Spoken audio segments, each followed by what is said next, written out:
작은 씨앗 하나가 떨어져 다시 나무가 되고 울창한 숲을 이루듯이 오래전 심었던 꿈의 씨앗으로 세상을 만들어가는 사람들이 있습니다.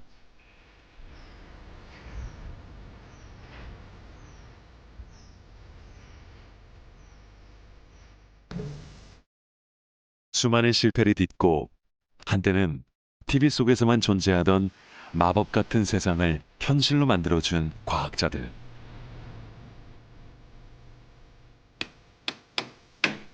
그들은 지금도 더 나은 세상으로 가는 다음 계단으로의 도전을 이어가고 있습니다.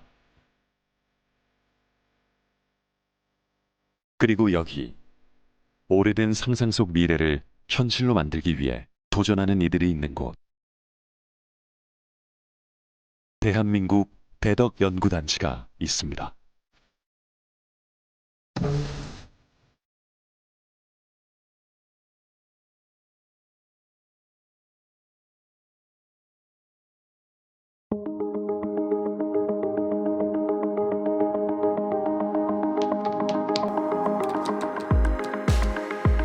많은 연구원들이 바쁘게 일하는 곳. 회의실에서도 업무 회의가 한창인데요.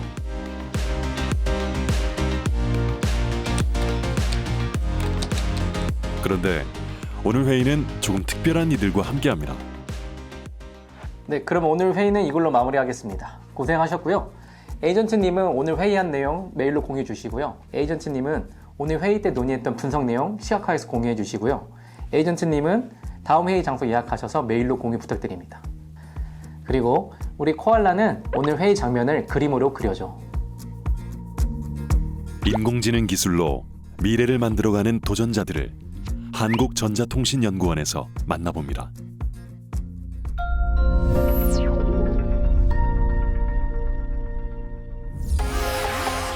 말 한마디만 하면 그림이 그려지고 원하는 정보를 인공지능 비서가 알려줍니다.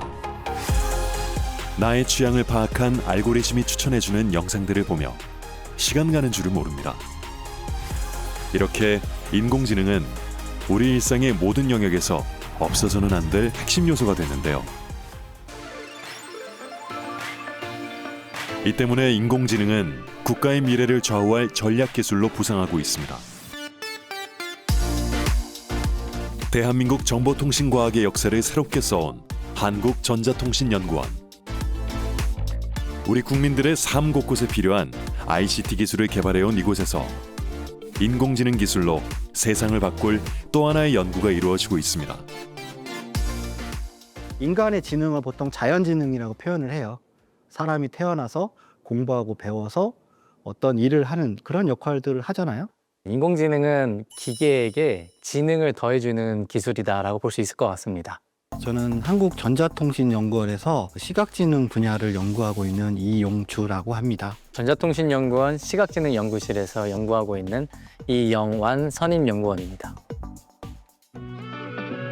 스스로 학습하고 발전하기에 인간이 만들어낸 최후의 발명품이라 불리는 인공지능. 한국전자통신연구원의 시각지능연구실에서도 많은 연구원들이 인공지능 연구에 매진하고 있는데요. 알듯 말듯한 이 단어, 시각지능이란 무엇일까요? 기계에게 눈과 같은 카메라를 달아주게 되면 카메라를 통해서 세상을 받아들이게 되고 그 상황을 판단하게 되고 인식하게 되고 행동까지 이어질 수 있는 일련의 사고 과정들을 스스로 할 수 있는 기술이 시각지능 기술입니다. 우리 몸에서도 시각은 주변 환경 정보를 수집하는 데 있어 가장 중요한 역할을 하는데요. 로봇에 시각지능을 탑재하면 놀라운 일이 일어납니다. 지금 보이는 이 로봇도 저희 시각지능 연구실에서 연구하고 있는 로봇입니다.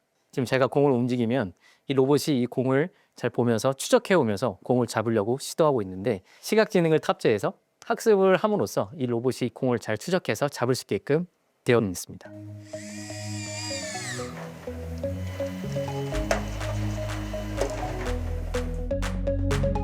최근 시각지능 연구실에서는 아주 특별한 연구에 주력하고 있는데요. 과연 어떤 연구일까요? 최근에 인공지능 기술이 다양한 분야에 적용이 되고 있습니다. 언어 모델 얘기를 안 할 수가 없는데요. 텍스트에서 텍스트를 생성하는 생성형 AI 모델을 일반적으로 언어 모델이라고 합니다. 그러면 시각지능에선 무엇을 할 수 있을까? 언어 모델에서 만든 다양한 언어 지식을 이미지나 영상, 비디오에 적용할 수 있는 기술을 개발하는 겁니다. 지난해 시각지능연구실에서는 작지만 똑똑한 생성형 인공지능 모델 2가지를 개발했습니다. 첫 번째는 이미지나 영상을 통해 대화가 가능한 언어 모델 코라바이고요. 그리고 또 하나는 연구실의 귀여움을 독차지하는 코알라입니다. 저희가 개발한 코알라 모델은 입력 문장을 넣어줬을 때 그 입력 문장을 반영해주는 그림을 생성해주는 모델이라고 볼 수 있을 것 같습니다. 물론 이런 생성형 모델들이 요즘 많은 회사들에서 제품을 출시하고 있는데 저희의 차별 포인트는 다른 모델들은 좋은 퀄리티를 보여주고 있지만 사실 생성 속도가 많이 느리기도 하고 고사양의 그래픽 카드 요구하고 있거든요. 저희 목표는 이미지 생성 모델을 많은 사람들이 저가형 그래픽 카드에서도 얼마든지 생성할 수 있게끔 작은 모델을 만들고자 한 게 바로 이미지 생성 모델 코알라라고 보시면 될 것 같습니다. 자, 그럼 코알라가 얼마나 똑똑한지 확인해 볼까요? 코알라 모델에 그리고 싶은 장면을 입력하고 버튼을 누르기만 하면 되는데요. 이렇게 1초면 원하는 이미지가 생성됩니다. 대단하죠? 자, 그렇다면 다른 모델들은 어떨까요? 짧게는 3초에서 7초, 길게는 15초가 넘어가기도 합니다. 코알라가 정말 빠르긴 하네요. 그런데 이 놀라운 기술을 시청자 여러분도 지금 바로 경험해 보실 수 있습니다. 채팅 앱에서 오픈 채팅방으로 AI 코알라 톡을 만들었습니다. 그래서 여기 접속해서 들어오시면 이렇게 채팅 앱에서 한글로 문장을 입력하기만 하면 바로 이미지를 생성해 줍니다. 쉽고 편리하죠?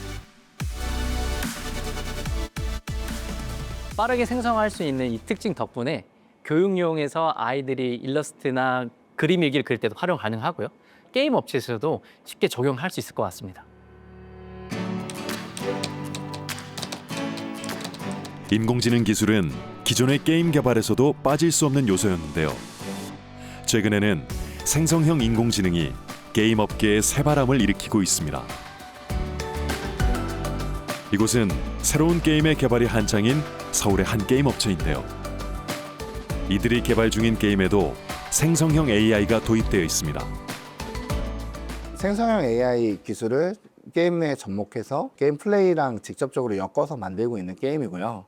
AI를 통해서 텍스처를 뽑아서 게임 캐릭터의 옷을 갈아입힌다든가 텍스트 제너레이션이라고 하는 생성형 AI를 통해서 챗봇 형태로 대화할 수 있는 AI 역시 들어가 있다고 보시면 될 것 같습니다.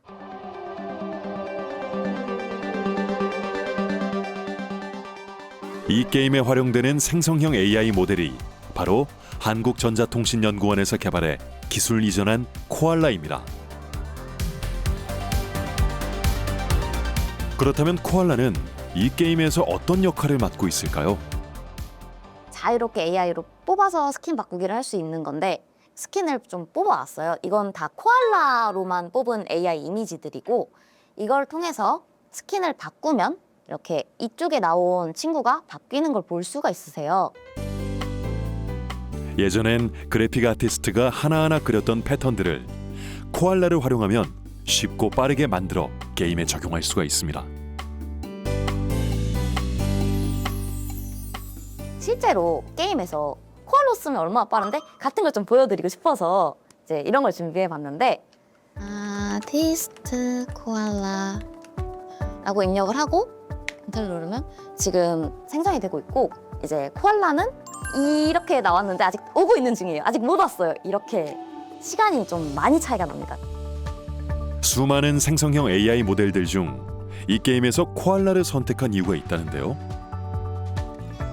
다른 이미지 생성 프로그램들도 있지만 코알라 같은 경우는 속도가 굉장히 빨라요. 게임 안에서 직접 텍스처를 생성하는 게임이다 보니까 유저 경험상 10초, 15초는 굉장히 느린 시간이거든요. 근데 그거를 5초, 그거보다 더 짧게 줄일 수 있는 데다가 개인이 PC에서 직접 사용할 수 있다는 점이 엄청나게 메리트로 다가왔다고 생각합니다. 연구실을 나온 코알라 덕분에 유저들이 즐기게 될 게임 속 경험의 속도도 빨라졌지만 게임 개발의 속도 역시 눈에 띄게 빨라졌다고 하는데요. 코알라 같은 생성형 인공지능 모델은 앞으로 게임 산업에 어떤 바람을 몰고 올까요? 이 기술들이 조만간 굉장히 대중화될 거고, 그러면 앞으로 게임 개발의 판도나 시장의 어떤 트렌드도 굉장히 많이 바뀔 것이라고 생각합니다. 저희는 사실 다양한 도구를 열어주잖아요. 유저들이 그 도구를 가지고 놀 수 있는 환경을 충분히 만들어주면 그 안에서 재미있게 노는 유저들이 또 생겨날 거고, 그 나름대로 또 즐거운 문화가 될 수 있을 거라고 생각해요. 개발자가 딱 정해놓은 선에서만 할 수 있는 것들을 이제 AI가 도입되면서 그 한계선을 넘어버린 거죠. 유저들이 자유롭게 선택할 수 있고 원하는 걸 뭐든지 할 수 있는 약간 신세계의 장이 열렸다고 생각을 합니다.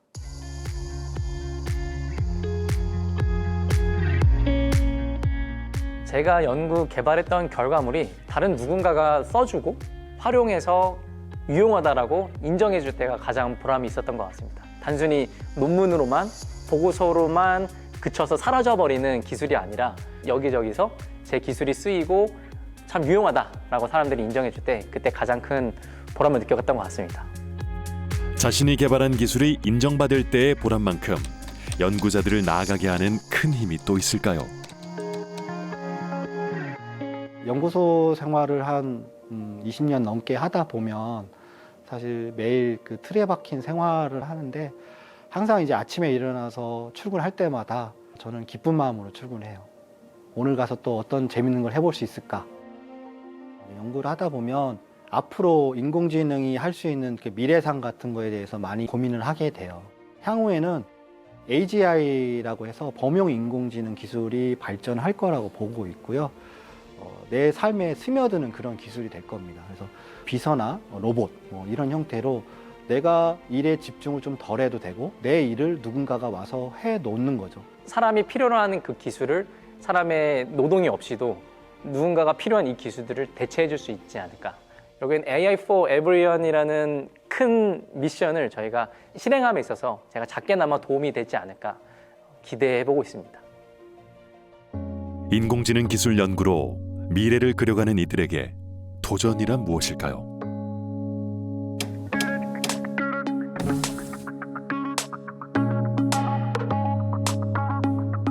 저희한테 AI에 대한 도전이란 제 삶의 그런 원동력, 즐거움, 흥미 이렇게 얘기할 수 있겠습니다. 저에게 도전이란 익숙한 곳을 떠나서 새로운 곳으로 탐험하는 것. 그게 사실 연구도 마찬가지거든요.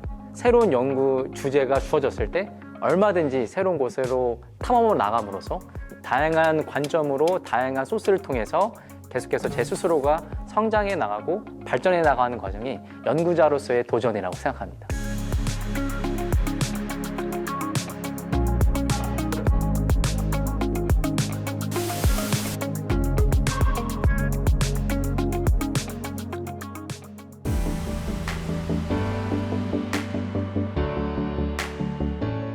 미래를 향해 내딛는 사람의 걸음, 그리고 그 옆에 우리와 함께하는 존재가 있습니다. 인간의 좋은 친구, 로봇과 함께하는 미래는 어떤 모습일까요?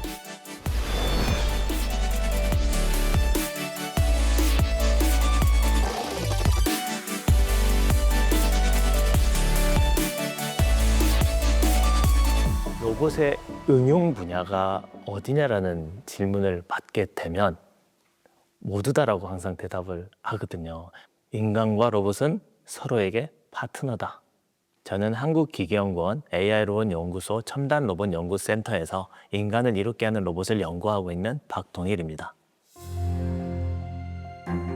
우리 사회에 필요한 기계는 차갑고 딱딱하게 느껴지지만 그 기술에는 사람을 향한 따뜻한 마음이 담겨 있습니다. 기술을 통해 우리 삶의 온기를 불어넣어온 한국기계연구원. 이곳에 사람과 로봇이 공존하는 미래를 향한 도전이 있습니다. 로봇 연구는 아마 그 어떤 연구보다도 다양한 연구들이 융합되어 있는 학문 분야라고 생각이 됩니다. 그래서 저는 기계공학을 전공을 하고 현재 로봇공학을 연구를 하고 있지만 같이 함께 연구하고 있는 분들은 소재, 전기, 전자, 타기관 같은 경우는 인문학을 공부하는 분들까지도 다 포함이 되어 있습니다. 한국기계연구원 AI 로봇 연구소의 첨단 로봇 연구센터. 박동일 박사는 이곳에서 로봇과 함께하는 삶을 그리고 있습니다.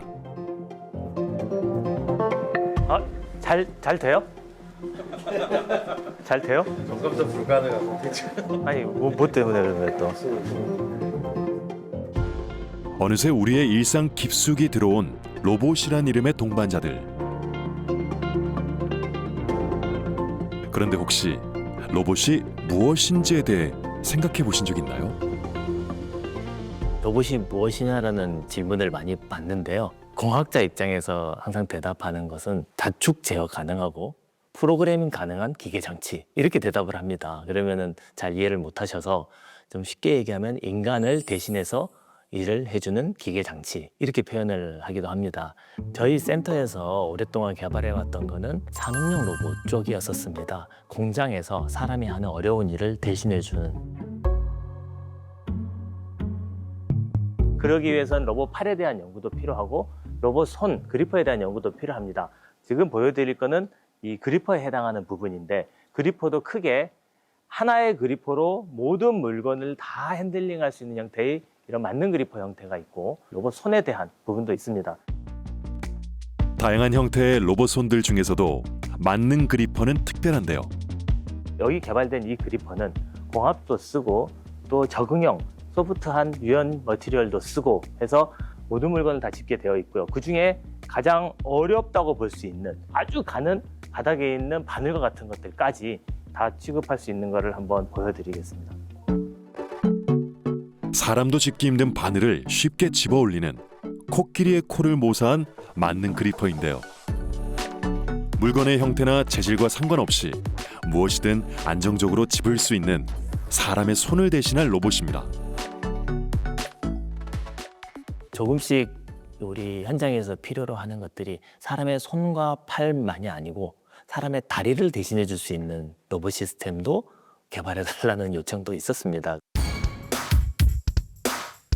그렇다면 박동일 박사팀이 개발한 사람의 다리를 대신할 로봇은 어떤 형태일까요? 이 시스템은 로보틱 휠체어라고 저희가 개발을 한 거고 뭐 휠체어 로봇이라고 얘기도 합니다. 처음에 저희가 이걸 개발한 취지는 장애인 분들이 어디든지 지형이라든지 환경에 관계없이 어디든지 갈 수 있도록 만들어주는 발과 같은 역할을 하자라고 해서 만들기 시작한 거라서 계단이나 또는 높은 장애물 그리고 험지는 기존의 바퀴만으로는 극복하기가 어려워서 이 변형 휠이라는 거를 개발을 해서 탑재를 했습니다. 일반 평지에서 주행할 때는 단단한 원형이었다가 장애물을 넘을 때는 말랑해지는 신기한 바퀴인데요. 장애물의 높낮이나 모양에 따라 휠을 자유롭게 변형시키며 계단까지 오를 수 있습니다. 그런데 이렇게 대단한 로봇을 만들었어도 여전히 갈 길은 멀다고 하네요. 사실 모든 연구는 실패의 연속입니다. 그동안 해왔던 연구들 보면 성공보다는 실패가 훨씬 더 많고요. 출연연의 역할이 사실 산업체에서 하기에 난이도가 조금 있어서 원천 기술부터 수요에 이르기까지의 연결고리를 만들어주는 일입니다. 지금 로보틱 휠체어의 측면에서도 원래는 저희가 사람을 태우고 계단도 등반하고 하는 게 목표입니다. 근데 지금도 저희가 오랫동안 연구를 해왔지만 지금도 마네킹을 태운 상태에서 실험을 계속 진행을 하고 있거든요. 그래서 언젠가는 또 이 상황도 극복을 해내겠지만 이 상황들이 결국 성공을 위한 계속된 과정이라고 생각을 하고요. 단계를 밟아 나가는 과정이라고 생각이 듭니다. 실패에 실패를 거듭해서 결국 성공으로 가고 있다고 보시면 되겠습니다. 자, 그럼 이번에는 성공의 계단을 밟고 올라선 박동일 박사팀의 로봇을 한번 볼까요? 이게 밑에 왔다 갔다 하는 게 있으니까 여기 또 서 있어서 그건 좋다, 그제? 리니어축이 있어가지고. 리니어축이 있어가지고. 그렇지. 네. 이동 조작이 가능한 안정적인 모빌리티 시스템이 탑재된 로봇입니다. 최근에 요구들이 이동해서 작업을 수행하는 로봇에 대한 요구들이 많아져서 기존에 개발했던 양팔 로봇 시스템에 컴팩트한 형태의 두 바퀴를 탑재한 모빌리티 시스템을 합체해서 이동 조작이 가능한 로봇 시스템으로 만들었습니다. 그리고 지금 이 시스템은 기존에 저희가 탑승형 로봇에서도 개발했을 정도로 안정성을 확보해 놓은 상태라서 이 모빌리티 시스템 위에는 이와 같은 양팔 로봇 시스템이 올라갈 수도 있고 이 위에 실제 사람이 탑승해서 구동을 할 수도 있습니다. 한번 보여드리도록 하겠습니다. 이 탑승형 로봇에는 사람이 탄 채로도 스스로 균형을 잡으며 움직일 수 있는 시스템이 탑재되어 있는데요. 장애인들의 편안한 이동을 도울 뿐 아니라 산업 현장에서도 유용하게 쓰일 수 있습니다. 이 앞서 설명드렸던 이 모빌리티 시스템과 사실 동일한 모빌리티 시스템이 들어있고요. 이 안정성이 결국 로봇만 탑재하는 게 아니라 사람도 탈 수 있을 정도로 안정성을 확보해야 돼서 웬만한 지형에서는 안정적으로 극복할 수 있는 형태로 개발되어 있는 탑승형 로봇이라고 보시면 되겠습니다. 걷고 달리고 누군가에겐 당연한 일이지만 어떤 이에게는 꿈 같은 미래. 그 간절한 염원이 기술을 만나 로봇이 되어 한 걸음 다가와 서 있습니다. 꼭 필요한 연구지만 쉽게 시작할 수 없는 수많은 연구들. 정부 출연 연구기관의 일원으로서 박동일 박사는 오늘도 그저 세상에 필요한 일들을 해나가고 있습니다. 과학자는 이게 사명감하고 자기만족 없으면 계속하기 힘든 일인 것 같습니다. 내가 개발한 제품, 내가 개발한 기술이 이 세상에 쓰여서 뭔가 도움이 되었다. 그 만족감이 가장 큰 보람인 것 같습니다. 널리 사람을 이롭게 하는 로봇을 만들고 싶다는 박동일 박사. 자신이 만든 로봇이 생활의 불편을 겪는 이들의 삶을 바꾸고 행복을 더해주는 든든한 동반자가 되기를 그는 기대하고 있습니다. 제 꿈은 제가 개발하고 있는 로봇이 실제로 인간을 이롭게 하는데 쓰이는 겁니다. 그러기 위해서 지금은 요소 기술들을 개발을 하고 있고 열심히 연구를 수행하고 있습니다. 궁극적으로는 제가 개발한 로봇이 가장 훌륭한 시스템이 돼서 훌륭한 로봇이 되어서 세상에서 가장 많이 쓰여서 정말 인간을 이롭게 하는 로봇을 제대로 개발했다라는 미래를 그리고 있습니다.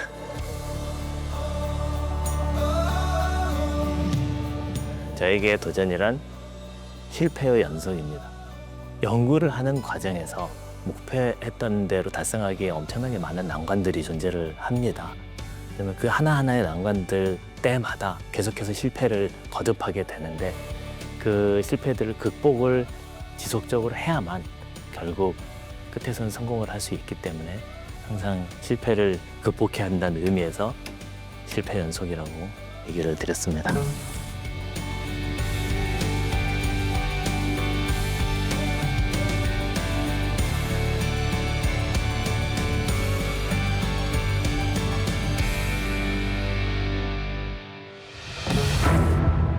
오랜 세월 동안 질병은 인류의 생존을 위협하고 문명을 변화시킨 가장 강력한 적이었습니다. 하지만 인간은 수많은 질병들에 맞서왔고 한때는 치료 불가능할 것 같았던 무서운 질병들도 차례차례 정복해왔습니다. 바로 그 질병과의 거대한 전쟁에서 우리나라 최전선에 서 있는 곳이자 생명 연장의 미래를 그려가는 기초연구의 산실. 이곳은 한국생명공학연구원입니다.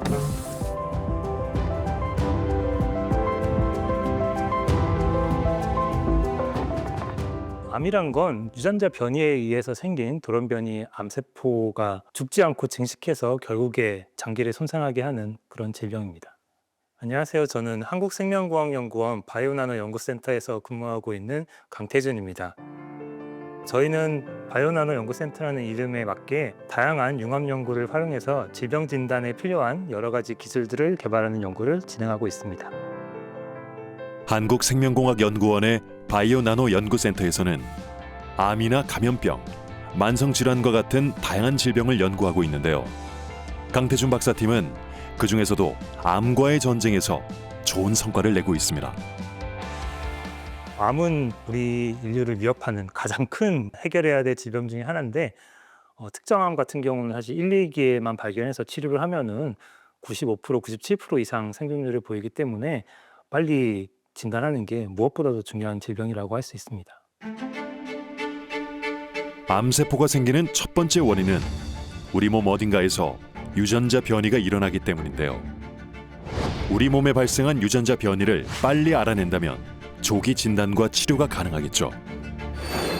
그렇다면 유전자 변이를 어디서 어떻게 찾아야 할까요? 그 답은 혈액에 있습니다. 혈액 안에는 세포들이 이제 내보내는 다양한 유전 물질하고 단백질들을 사실 굉장히 얘들이 많이 가지고 있습니다. 그래서 혈액 안에 어떤 유전 물질이나 단백질이 들어있는지를 자세히 살펴보면 질병의 이제 위험성이 있는지에 대해서 알 수 있게 되거든요. 하지만 기존에는 혈액 속 정보의 농도가 낮아 진단을 하는데 어려움이 있었는데요. 강태준 박사는 유전자 가위 기술을 활용해 아주 적은 양의 혈액으로 암을 조기에 진단하는 기술을 개발했습니다.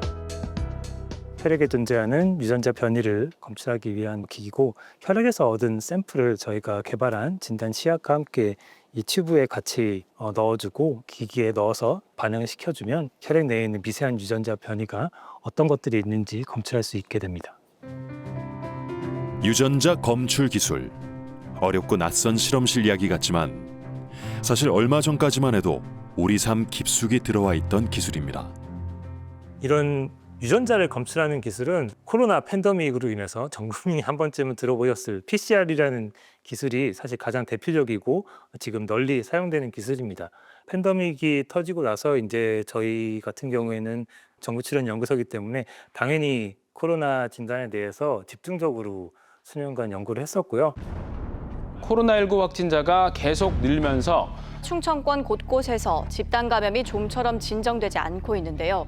밤사이 지역 곳곳에서 코로나19 확진이 이어지며 고3 여학생이 확진자로 판명되면서 입시를 앞둔 동급생들과 해당 학교에 비상이 걸렸습니다.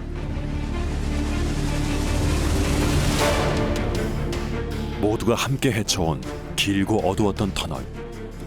코로나19라는 전 지구적 위기는 생명공학 분야에 거대한 도전 과제를 던졌고 많은 과학자들은 위기에 맞서 해법을 찾기 위해 노력했습니다. 그 결과 인류는 바이러스 연구와 백신 개발 등에서 진일보한 성과를 얻었는데요.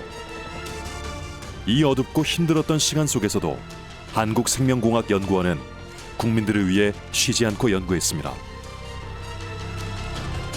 특히 강태준 박사팀은 당시에도 유전자 가위 기술을 활용한 진단 기술을 개발해 큰 주목을 받았습니다.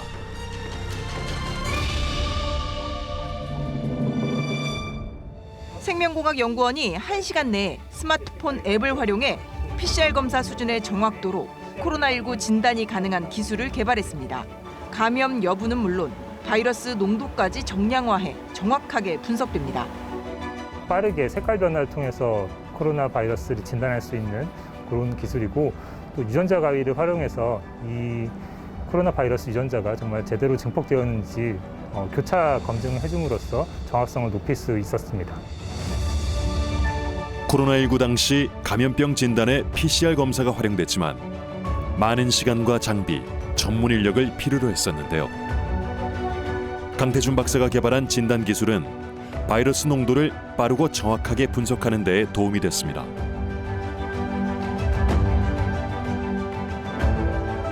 코로나19의 시간은 끝이 났지만 강태준 박사의 연구는 계속되고 있는데요.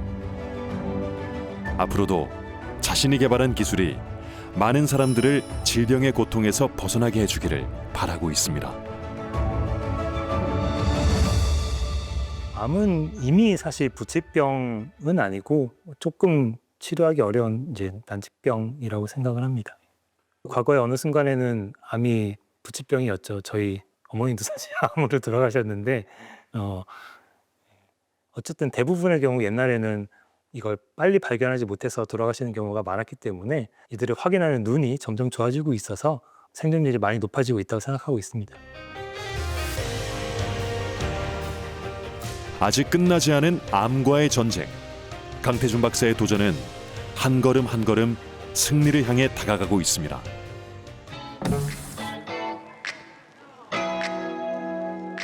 그리고 도전의 이야기는 한국생명공학연구원의 또 다른 연구실로 이어집니다. 저는 한국생명공학연구원 환경질환연구센터에서 재직 중인 이정은입니다. 저희 연구실은 줄기세포 활용 기술을 기반으로 해서 줄기세포 기반 모델을 만들고 환경의 여러 영향 평가들도 같이 함께 수행을 하고 있습니다. 이정훈 박사팀은 줄기세포를 이용해 다양한 생명 현상을 연구하고 있는데요. 줄기세포는 우리 몸에서 식물의 줄기처럼 새로운 세포나 조직을 만들어내는 기본 단위입니다. 윤리적인 문제로 활용이 제한적인 배아 줄기세포 대신 최근엔 체세포와 특정 유전자를 활용한 유도 만능 줄기세포 연구들이 진행되고 있는데요. 이정훈 박사도 유도 만능 줄기세포를 활용해 오가노이드를 연구하고 있습니다. 오가노이드는 장기 모사체라고 보통 말씀을 많이 하시는데요. 줄기세포를 기반으로 해서 어떤 장기나 이제 조직을 구현할 수 있는 좀 자그마한 모사체라고 생각하시면 될 것 같습니다. 줄기세포를 활용해 배양한 오가노이드는 인공장기처럼 크거나 완벽하진 않지만 실제 장기와 기능과 구조가 비슷한 일종의 작은 실험실이라고 볼 수 있습니다. 오가노이드는 심장이나 뇌, 간 등 만들고자 하는 장기 종류에 따라 여러 가지로 나뉠 수 있는데요. 이정훈 박사팀은 어떤 오가노이드를 개발했을까요? 피부 상피 오가노이드를 개발을 하였고요. 크기는 저희가 현미경으로 보면 한 지름이 한 100에서 200 마이크로미터 정도로 굉장히 작은 크기입니다. 이정훈 박사팀이 개발한 상피 오가노이드는 실제 피부와 동일한 세포층으로 구성되어 있는데요. 분화 능력이 뛰어나 피부 재생이나 상처 치료제 연구에서의 활용 가능성이 높을 것으로 기대를 모읍니다. 하지만 상용화가 되기까진 아직 많은 후속 연구가 필요한데요.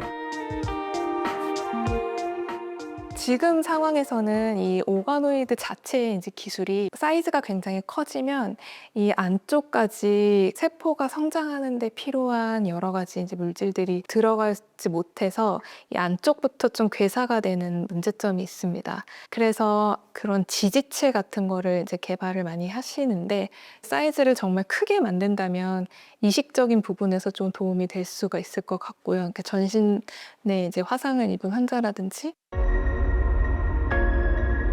어떤 이에겐 새로운 삶을 줄 수 있는 생명공학 연구. 이정훈 박사팀은 누구도 아프지 않을 미래에 닿기 위해 연구에 매진하고 있습니다.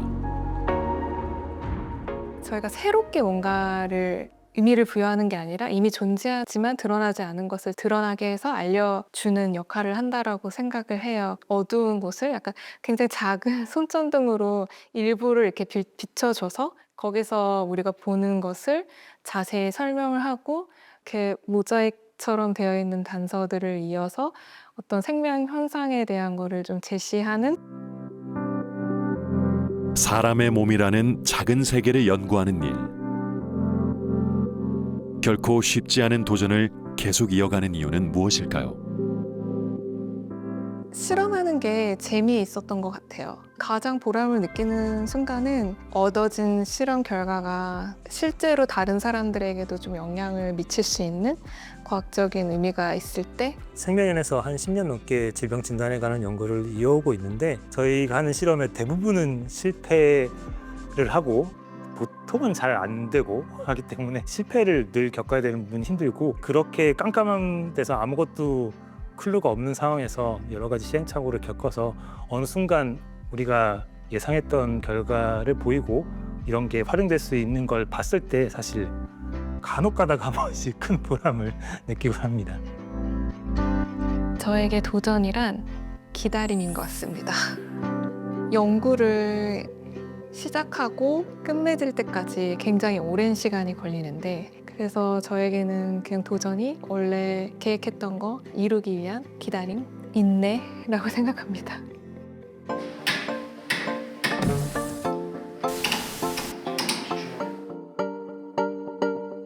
도전이란 저는 제가 할 수 있는 일이라고 생각합니다. 할 수 있는 걸 도전해서 하나씩 넘어가다 보면 결국에는 생각지도 못했던 전혀 할 수 없는 일들을 하게 되는 것 같아요. 뭐 내가 모든 남을 다 정복하겠어 뭐 이런 생각은 잘 안 하거든요. 그냥 요거는 내가 할 수 있을 것 같은데를 찾아가면서 연구를 해왔는데 뭐 이런 게 쌓이다 보면은 언젠가는 뭐 꼭 제가 아니더라도 미래에는 암을 정복하는 시대가 올 수 있지 않을까 생각하고 있습니다.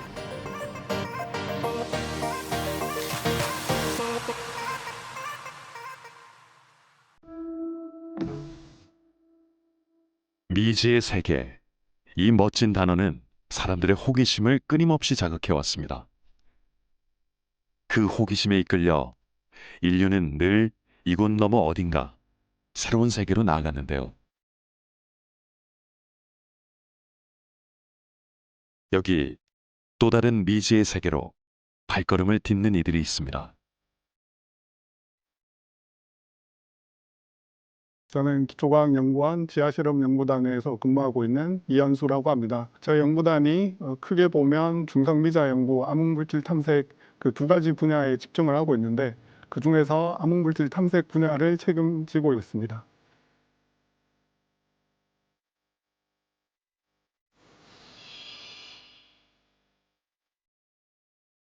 암흑물질에서 이제 암흑이라는 거는 보이지 않는다고 생각을 하시면 되는데 저희가 이제 예측하는 형태의 입자가 암흑물질이라고 하면 그 반응은 굉장히 희귀할 걸로 예상을 하거든요. 그러면 이제 그거를 이제 관측을 하기 위해서는 검출기를 굉장히 안정적인 환경에서 계속적으로 이제 데이터를 받아야 되는 거죠. 그래서 사실 그런 잡음이 없는 환경을 위해서 저희가 지하에 검출기를 설치를 하고 고차원적인 분석 방법을 이용해서 암흑물질이 있는지 없는지 그렇게 탐색을 하고 있습니다. 강원도 정선의 예미산 자락. 이곳 지하 1000m 아래에서는 아주 특별한 도전이 이루어지고 있습니다. 지하 실험실에서 암흑 물질을 탐사하는 연구인데요. 실험 시설을 만나기 위해서는 먼저 아주 긴 여정이 필요합니다. 캄캄한 어둠 속 조명을 따라 내려가면 가장 먼저 철광산을 만나게 되는데요. 지금도 쉴 새 없이 광석을 캐내는 국내 유일의 철광산. 이 끝에 지하실험연구단의 실험시설 예미랩이 있습니다.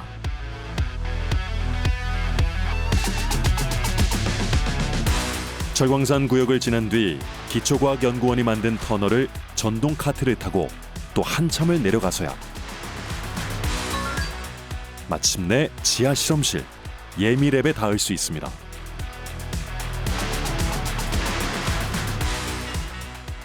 네, 여기 공간이 이제 예미랩 실험 공간인데요. 2022년에 저희가 개원을 했고요. 이 아모레라고 하는 이중베타 등계 실험 그리고 코사인이라고 하는 암흑물질 탐색 실험을 지금 현재는 열심히 준비를 해서 올해 내로 시작을 하려고 하고 있습니다. 그런데 대체 이렇게까지 깊은 땅 속에 실험실을 설치한 이유는 무엇일까요? 그 이유는 바로 암흑물질의 특수한 성질 때문입니다. 빛과 상호작용하지 않기에 눈으로 관찰할 수 없는 암흑물질. 그렇기 때문에 암흑물질은 중력을 활용해 관측해야 하는데요. 우주에서 지상으로 쏟아지는 다양한 입자와 광선, 전파들은 암흑물질의 관측을 방해할 수 있습니다. 이 때문에 지상에 존재하는 미세한 우주 방사선 하나까지 피하기 위해 지하 깊은 곳에 실험실이 구축됐습니다. 그리고 이곳 예미랩에 설치된 코사인 실험 장치로 방해 없이 암흑물질의 신호만을 정밀하게 관측하고 연구하는 겁니다. 미지의 물질을 찾는 기초과학 연구, 정말 쉽지 않은데요.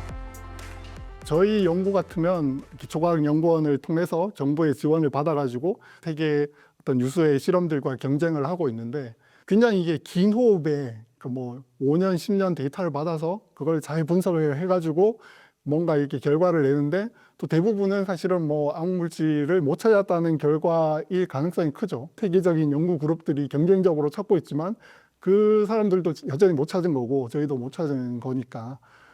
근데 이제 그거를 기다려 줄 수 있는 환경이냐 아니냐가 굉장히 중요하죠. 그래도 꼭 해야 되는 실험이지 않을까.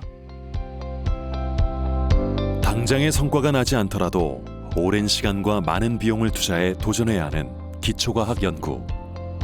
글자 그대로 우리나라 과학기술연구의 기초 체력을 위한 선행 연구가 됩니다. 사실은 기초과학 연구라는 게 뭐 딱 답이 있는 과정이 아니거든요. 그러니까 어떻게 보면 딱 답을 해결했을 때 가장 큰 쾌감을 느끼겠지만 이 과정 자체가 어떻게 보면 좀 즐거운, 어떻게 보면 그런 사람들이 또 기초과학을 연구한다고 생각을 하거든요. 인간이 그래도 뭐 모르는 분야를 조금씩 알아간다는 거, 그거 자체가 굉장히 큰 즐거움이잖아요. 지식을 이제 진보시키는 그런 과정이지 않을까 이렇게 생각을 합니다. 남들이 보지 않은 부분을 먼저 보는 것은 굉장한 저희들에게 연구 호기심과 탐색의 기회를 제공한다고 생각을 합니다. 안녕하세요. 대전 끝자락에 위치한 신동 둔곡 지역에 걸쳐 있는 국제과학 비즈니스 벨트 거점 구역의 기초과학연구원이 구축한 중요한 가속기 연구소에서 희귀 핵과학을 연구하고 있는 신텍스입니다. 투입된 예산만 무려 1조 5천억 원. 단군 이래 최대 기초과학 프로젝트로 불리는 중이온 가속기 라오는 중이온을 가속해 세상에 없던 희귀 동위 원소를 생성하고 이를 연구하는 실험 시설인데요. 쉽게 말해 원소의 세계를 들여다보는 거대한 현미경이라고 할 수 있습니다.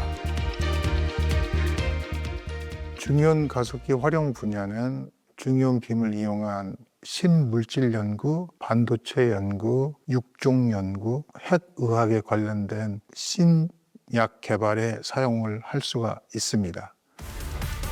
자, 그럼 실제 연구가 이루어지고 있는 중이온 가속기 연구소를 자세히 살펴볼까요? 이곳엔 다양한 장치들이 있는데 그 중에서도 대표적인 장치는 희귀 동위 원소를 생성하는 아이솔 장치입니다.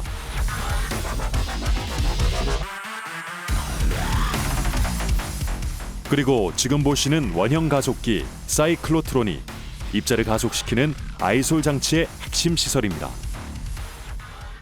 아이솔 장치는 사이클로트론을 통해서 양성자를 가속을 하게 됩니다. 그 고에너지의 양성자를 원자 핵 표적을 놓고 조사를 하게 되면 이 표적과 조사된 입사빔과의 원자 핵 반응이 유도가 되고 그걸 통해서 희귀동위 원소가 생성이 되게 되죠.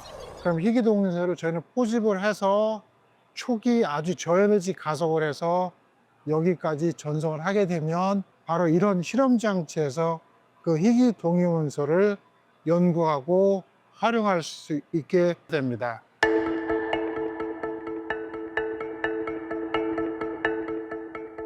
세계적으로 중이온 가속기를 보유한 나라는 미국과 프랑스, 독일, 일본 등 손에 꼽을 정도인데요. 마침내 우리나라도 이들과 어깨를 나란히 할 수 있게 됐습니다. 하지만 오늘에 이르기까지 그 과정은 결코 순탄치 않았습니다. 오랜 동안 준비하고 계획했던 사업이었지만 핵심적인 기술 분야가 연구 개발이 좀 미진했던 관계로 구축 일정을 준수하기는 굉장히 어려웠던 그런 상황들이 많이 있었고요. 선행 R&D가 안 돼 있던 관계로 시행착오도 많았던 기억이 있습니다. 중이온 가속기 구축 사업이 자꾸 늦어지고 있는데요. 과학벨트 사업의 파행이 우려되고 있습니다. 국제 과학 비즈니스 벨트의 핵심으로 꼽히는 중이온 가속기 설치 작업이 시작됐습니다. 중이온 가속기의 완공이 또다시 연기됐습니다. 지난 10년간은 중이온 가속기 연구소는 구축 단계에 있었고요. 지난 2년간 시범 운영 단계라고 말씀을 드릴 수가 있겠습니다. 2022년 10월에 저희가 구축한 중요한 가속기를 통해서 첫 번째 빔 인출에 성공했던 날이 있습니다. 저는 그날이 가장 고생한 저희 동료 연구원들과 함께 가장 기억에 남는 일이라고 말씀을 드릴 수가 있겠습니다. 한국형 중이온 가속기 라온이 첫 빔 인출에 성공했는데 과학계에선 우리나라의 이름을 딴 원소인 코리아늄을 발견할 수 있을지 기대가 커지고 있습니다.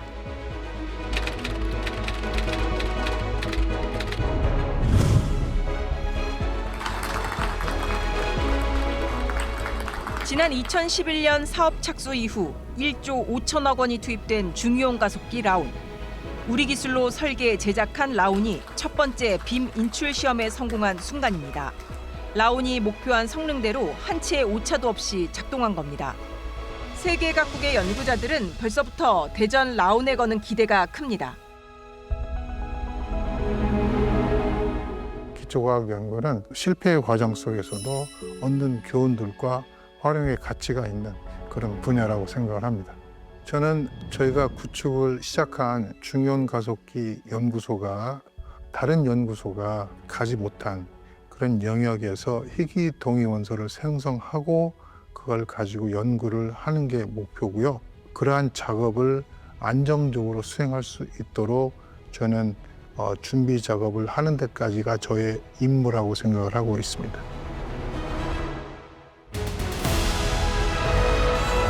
오랜 기다림 끝에 거대한 첫 발걸음을 뗀 중이온 가속기 라온.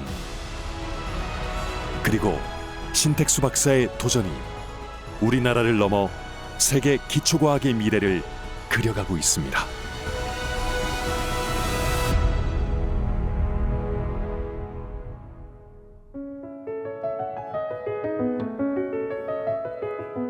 저희들이 여전히 관심을 갖는 건 남들이 보지 않은 미지의 세계를 탐험을 하고 중이온 가속기를 통해서 그 미지의 세계에 발걸음을 들여놓는 게 사실은 굉장히 중요한 작업이라고 생각을 하고 있습니다.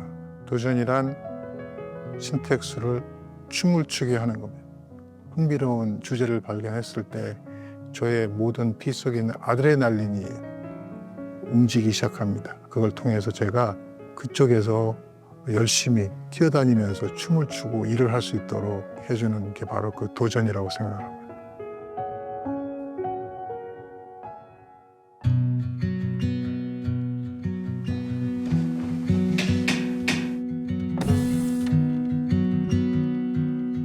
도전이란 이게 참 지금 생각하니까 제가 이제 아주 어릴 때 가졌던 어떤 이런 꿈, 호기심을 좀 해결해 나가는 과정이지 않을까 생각을 합니다. 뭔가 인지를 하고부터는 과학자가 되는 게 항상 꿈이었던 것 같기는 합니다. 저는 그냥 이제 시골에서 살았는데 밤마다 이렇게 별을 보면은 별이 왜 저렇게 많을까 이런 생각은 굉장히 많이 했던 것 같아요. 뭐 궁금해서였던 것 같아요. 그냥 우주가 왜 이런 모양인지가 너무 궁금하니까 그게 제일 크게 제가 과학자가 되는데 뭔가 원동력이 되지 않았나 생각합니다. 과학자가 되고 싶은 꿈은 있었습니다. 뭔가 연구를 해서 내가 할 수 있는 연구를 남기고 싶다. 유치원 때부터 또 초등학교 때부터 나는 과학자가 되어야 되겠다라는 생각으로 지금까지 해왔던 것 같습니다. 훌륭한 일을 해보고 싶다. 그게 사회적으로나 그리고 제 개인적으로나 과학자라는 그 꿈이 가장 와 닿았다고 보시면 될 것 같습니다. 제가 어릴 때는 뭐 과학자 꿈을 꾸기도 했고 뭐 모든 아이들이 그렇듯이 대통령 꿈도 있었고 화가를 하고 싶기도 했어요. 그림 그리는 걸 좋아하기도 했었기 때문에 네.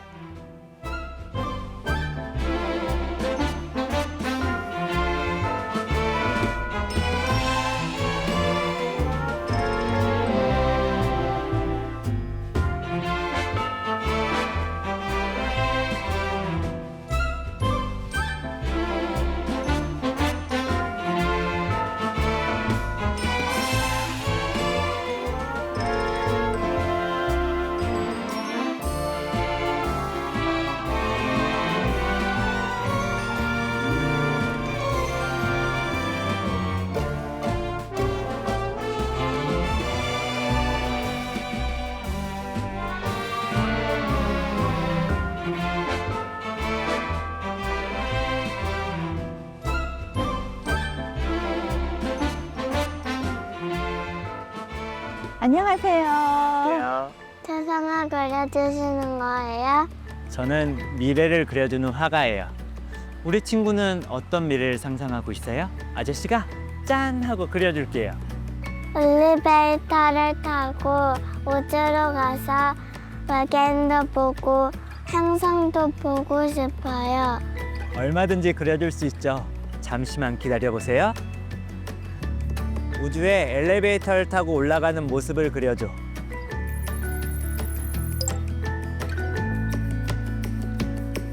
어때요? 이런 모습이에요? 네, 제가 상상했던 거예요. 강아지랑 대화도 나누고 놀기도 하고 동그란 로봇이 저랑 같이 집에서 공부도 도와주고 게임도 같이 하고 싶어요. 저런 세상은 얼마든지 만들 수 있단다. 어떡해요? 할머니가 어렸을 때는 얼굴을 보면서 전화하는 거는 상상할 수도 없었어. 마술이나 요술만 그렇게 가능한 줄 알았거든. 그런데 지금 나나랑 할머니는 매일 영상통화도 하잖아. 바로 과학자들이 열심히 연구해서 이런 세상을 만들어낸 거야. 그러니까 지금은 마치 마법처럼 보일지 몰라도 열심히 연구해서 더 나은 세상을 만드는 도전을 계속한다면 나나가 꿈꾸는 세상은 반드시 이루어질 거야. 나나도 열심히 해서 만들어줄 수 있겠지?